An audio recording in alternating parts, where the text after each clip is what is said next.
Hello everyone, welcome to study point account channel. Study point account চ্যানেলের এই ভিডিওতে আজ আমি তোমাদের সাথে শেয়ার করব এসএসসি সিজিএল এক্সামের লাস্ট 5 বছরের জিকে জিএস। দেখো, আজ থেকে আমি এই এসএসসি সিজিএল এক্সামের লাস্ট 5 বছরের জিকে জিএসগুলো তোমাদের সাথে শেয়ার করব। আজকে হচ্ছে তার প্রথম ভিডিও, সেট 1। আর লাস্ট 5 বছর বলতে 2020 থেকে 2024 সালের মধ্যে এসএসসি সিজিএলের যে এক্সাম হয়েছে সেখান থেকেই এই প্রশ্নগুলো নেওয়া। ওকে, আর এর যে পিডিএফ সেটা আমি আমার টেলিগ্রাম চ্যানেলে দিয়ে দেবো, আর টেলিগ্রাম চ্যানেলের যে লিঙ্ক সেটা এই ভিডিওর ডেসক্রিপশন বক্সে দেওয়া থাকবে। ওকে, তো চলো শুরু করা যাক। আজকের প্রথম প্রশ্ন, নিচের কোন প্রাণীটি চোল রাজবংশের প্রতীক ছিল? নিচের কোন প্রাণীটি চোল রাজবংশের প্রতীক ছিল? এটা এই 2024-এ যে এক্সাম হয়েছে এসএসসি সিজিএল সেখান থেকে এটা নেওয়া। তো চোল রাজবংশের প্রতীক ছিল বাঘ। বাঘ ছিল চোল রাজবংশের প্রতীক। ভারতের কোন প্রধানমন্ত্রীর নেতৃত্বে ভারতের সংবিধানে মৌলিক কর্তব্য যোগ করা হয়েছিল? ভারতের কোন প্রধানমন্ত্রীর নেতৃত্বে ভারতের সংবিধানে মৌলিক কর্তব্য যোগ করা হয়েছিল? 1/12/2022-এর প্রশ্ন। এটা হলো ইন্দিরা গান্ধী। ইন্দিরা গান্ধীর নেতৃত্বে ভারতের সংবিধানে মৌলিক কর্তব্য অ্যাড করা হয়েছিল কত সালে? 1976 সালে 42তম সংবিধান সংশোধনীর মাধ্যমে 10টি মৌলিক কর্তব্যকে সংবিধানে অ্যাড করা হয়েছিল। 10টির মধ্যে 8টি শরণ সিং কমিটির সুপারিশ করেছিল এবং 2টি ইন্দিরা গান্ধী সরকার ইমপ্লিমেন্ট করেছিল। আর এটা অ্যাড করা হয়েছিল 1976 সালে, কিন্তু এটা লাগু হয়েছিল কত সালে? সেক্ষেত্রে হবে 1977 সালের 3 জানুয়ারি। 1977 সালের 3 জানুয়ারি। আর 11তম যে মৌলিক কর্তব্য সেটা অ্যাড করা হয়েছিল 2002 সালের 86তম সংবিধান সংশোধনীর মাধ্যমে। সেই সময় ভারতের প্রধানমন্ত্রী ছিলেন অটল বিহারী বাজপেয়ী। নিচের কোন উপদ্বীপীয় নদী আরব সাগরে পড়েছে? নিচের কোন উপদ্বীপীয় নদী আরব সাগরে পড়েছে?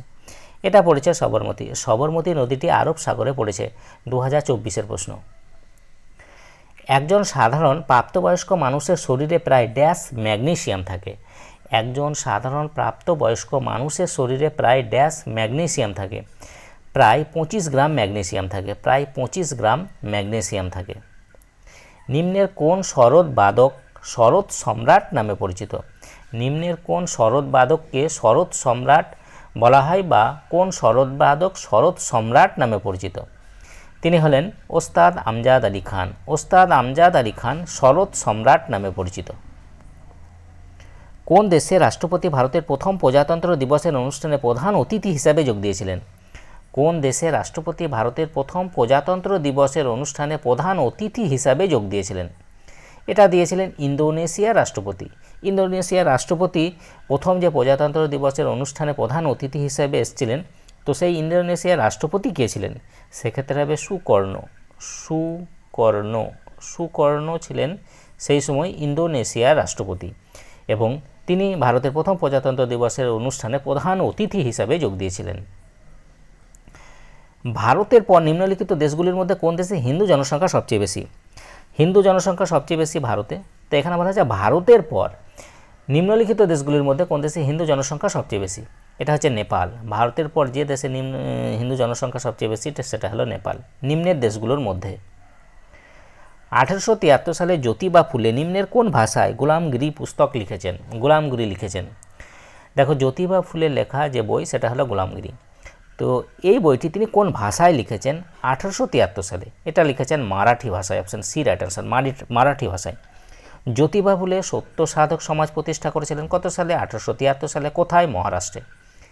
জ্যোতিবা ফুলের লেখা গোলামগিরি পুস্তক ছাড়াও আর একটা পুস্তকের নাম পরীক্ষায় আসে। রিসেন্ট এসএসসি জিডির যে এক্সাম হয়েছে সেখানে এটা জিজ্ঞাসা করা ছিল।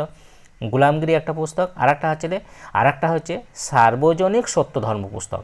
সার্বজনীন সত্য ধর্ম পুস্তক এটি কে লিখেছেন? এটাও লিখেছেন এই জ্যোতিবা ফুলে। নিম্নলিখিত কোন অনুচ্ছেদে গ্রাম পঞ্চায়েত গঠনের উল্লেখ আছে? নিম্নলিখিত কোন অনুচ্ছেদে গ্রাম পঞ্চায়েত গঠনের উল্লেখ আছে? এটা আছে অনুচ্ছেদ 40 নাম্বার অনুচ্ছেদে গ্রাম পঞ্চায়েত গঠনের উল্লেখ আছে। নিচের কোন পর্বতটি ধৌলিগঙ্গা নদীর কাছে অবস্থিত? নিচের কোন পর্বতটি ধৌলিগঙ্গা নদীর কাছে অবস্থিত?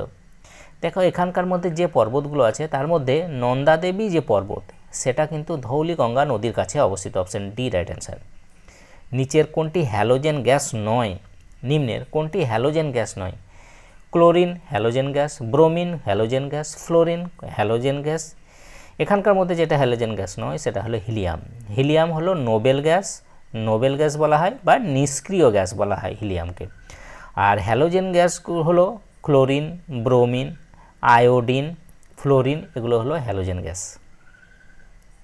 পণ্ডিত রামনারায়ণ নিচের কোন যন্ত্রের সাথে যুক্ত ছিলেন? পণ্ডিত রামনারায়ণ তিনি কোন বাদ্যযন্ত্রের সাথে যুক্ত ছিলেন? তিনি ছিলেন সারেঙ্গি। সারেঙ্গি বাদ্যযন্ত্রের সাথে যুক্ত ছিলেন পণ্ডিত রামনারায়ণ। 2011 সালের জনগণনা অনুসারে নিম্নলিখিত রাজ্য বা কেন্দ্রশাসিত অঞ্চলগুলির মধ্যে কোনটি সাক্ষরতার হার 90%-এর বেশি ছিল? নিম্নের কোন রাজ্য বা কেন্দ্রশাসিত অঞ্চলের সাক্ষরতার হার 90%-এর বেশি ছিল? এটা হচ্ছে মিজোরাম। যে অপশন আছে তার মধ্যে মিজোরাম। মিজোরামের যে জনসংখ্যা তার যে সাক্ষরতার হার সেটা ছিল 90%-এর ওপরে, 90%-এর ওপরে। কোনটি একটি গুরুতর ব্যাকটেরিয়া সংক্রমণ যা সাধারণত নাক ও গলার মিউকাস মেমব্রেনকে প্রভাবিত করে? নাক এবং গলার যে মিউকাস মেমব্রেন তাকে প্রভাবিত করে। এটা করে ডিপথেরিয়া, ডিপথেরিয়া রোগ, diphtheria, option B right answer. 1791 সালে হিন্দু কলেজ প্রতিষ্ঠিত হয়। 1791 সালে হিন্দু কলেজ কোথায় প্রতিষ্ঠিত হয়েছিল? এটা হয়েছিল বেনারস। বেনারসে প্রতিষ্ঠিত হয়েছিল হিন্দু কলেজ। কত সালে? 1791 সালে। কোন শাস্ত্রীয় নৃত্যের অবদানের জন্য ইন্দ্রা পিপি বোরাকে 2020 সালে পদ্মশ্রী পুরস্কার দেওয়া হয়েছিল? ইন্দ্রা পিপি বোরাকে 2020 সালে পদ্মশ্রী পুরস্কার দেওয়া হয়েছিল কোন শাস্ত্রীয় নৃত্যের অবদানের জন্য? এটা হচ্ছে সাত্রিয়া, সাত্রিয়া ক্লাসিক্যাল ডান্সের জন্য। সাত্রিয়া কোথাকার ক্লাসিক্যাল ডান্স? আসামের ক্লাসিক্যাল ডান্স। আসামের সাত্রিয়াকে ক্লাসিক্যাল ডান্সের মর্যাদা দেওয়া হয়েছিল কত সালে? 2000 সালে ক্লাসিক্যাল ডান্সের মর্যাদা দেওয়া হয়। সাত্রিয়া কত বছরের নৃত্য? সেক্ষেত্রে হবে 500 বছর পুরনো নৃত্য। নেক্সট, ভারতীয় সংবিধানের কোন সংশোধনী মৌলিক অধিকারের তালিকা থেকে সম্পত্তির অধিকারকে সরিয়ে দিয়েছে? কোন সংবিধান সংশোধনীর মাধ্যমে মৌলিক অধিকারের যে তালিকা সেখান থেকে সম্পত্তির অধিকারকে সরিয়ে দেওয়া হয়েছে? অর্থাৎ আগে সম্পত্তির অধিকার ছিল মৌলিক অধিকার, বর্তমানে সম্পত্তির অধিকার মৌলিক অধিকার নয়। সেটা কততম সংবিধান সংশোধনীর মাধ্যমে সরিয়ে দেওয়া হয়েছে? 44তম সংবিধান সংশোধনীর মাধ্যমে দেওয়া হয়েছে, যেটা হয়েছিল কত সালে? 1978 সালে। তো 1978 সালে এই সম্পত্তির অধিকারকে মৌলিক অধিকার থেকে সরিয়ে দেওয়া কোথায় রাখা হয়েছে? কত নম্বর আর্টিকেলে বর্তমানে এই সম্পত্তির অধিকারকে রাখা হয়েছে? 300 এ আর্টিকেলে রাখা হয়েছে। কত নম্বর পার্টে রাখা হয়েছে? সেক্ষেত্রে হবে 12 নম্বর পার্ট। 12 নম্বর পার্টে রাখা হয়েছে আর 300 এ আর্টিকেলে রাখা হয়েছে বর্তমানে সম্পত্তির অধিকারকে। বর্তমানে সম্পত্তির অধিকারগুলো হলো একটা সম্পত্তির অধিকার হলো একটা আইনি অধিকার, কিন্তু আগে ছিল মৌলিক অধিকার। নিম্নলিখিত কোন বছরে ভারতে প্রথমবার নাগরিকত্ব আইন পাস হয়? নিম্নলিখিত কোন বছরে ভারতে প্রথমবার নাগরিকত্ব আইন পাস হয়? প্রথমবার নাগরিকত্ব আইন পাস হয় 1955 সাল। অপশন এ রাইট আনসার, 1955 সাল। CaOCl2 অর্থাৎ ক্যালসিয়াম হাইপোক্লোরাইট, ক্যালসিয়াম হাইপোক্লোরাইট যোগের সাধারণ নাম কি? এর সাধারণ নাম হলো ব্লিচিং পাউডার, ব্লিচিং পাউডার। ভারতের নিচের কোন রাজ্যে গরিচেন পিক অবস্থিত? ভারতের নিচের কোন রাজ্যে গরিচেন যে পিক সেটা অবস্থিত? এটা অবস্থিত Arunachal Pradesh, Arunachal Pradesh. Option C right answer. Congress ও মুসলিম লীগের কোন অধিবেশনে ব্রিটিশ শাসনের বিরুদ্ধে একটি যৌথ ফ্রন্ট তৈরির সমঝোতা হয়েছিল? কংগ্রেস ও মুসলিম লীগের কোন অধিবেশনে ব্রিটিশ শাসনের বিরুদ্ধে একটি যৌথ ফ্রন্ট তৈরির সমঝোতা হয়েছিল? এটা হয়েছিল লখনৌ, লখনৌ অধিবেশনে। Option C right answer. নিম্নলিখিত কোন ভারতীয় রাজ্যে আপনি তিব্বতী বৌদ্ধ স্বর্ণ মন্দির পাবেন? অর্থাৎ ভারতের কোন রাজ্যে তিব্বতী বৌদ্ধ স্বর্ণ মন্দির দেখতে পাওয়া যাবে? এটা পাওয়া যাবে Karnataka, Karnataka. Option C right answer. 13/4/2022 প্রশ্ন। নিচের কোনটি সর্বোচ্চ মানের কয়লা? নিচের কোনটি সর্বোচ্চ মানের কয়লা? সর্বোচ্চ মানের কয়লা হলো অ্যান্থ্রাসাইট, অ্যান্থ্রাসাইট হলো সর্বোচ্চ মানের কয়লা। সর্বনিম্ন যে কয়লা সেটা হলো পিট কয়লা, পিটের থেকে একটু উন্নত হলো লিগনাইট কয়লা, লিগনাইটের থেকে উন্নত হলো বিটুমিনাস, আর বিটুমিনাসের থেকে উন্নত হলো অ্যান্থ্রাসাইট। আর ভারতে কোন কয়লাটা সবথেকে বেশি পাওয়া যায়? সেক্ষেত্রে হবে বিটুমিনাস, বিটুমিনাস জাতীয় কয়লা ভারতে সবথেকে বেশি পাওয়া যায়। 1943 সালের 21 অক্টোবর সুভাষচন্দ্র বসু কোথায় স্বাধীন ভারতের অস্থায়ী সরকার গঠনের কথা ঘোষণা করেন? সুভাষচন্দ্র বসু কোথায় স্বাধীন ভারতের অস্থায়ী সরকার গঠনের কথা ঘোষণা করেন? এটা করেছিলেন সিঙ্গাপুর, সিঙ্গাপুরে ঘোষণা করেছিলেন। কত সালে? 1943 সালের 21 অক্টোবর। ফার্গুসন কলেজের প্রতিষ্ঠাতার সাথে কে যুক্ত ছিলেন? ফার্গুসন কলেজের প্রতিষ্ঠাতার সাথে নিম্নের কে যুক্ত ছিলেন? তিনি হলেন বাল গঙ্গাধর তিলক।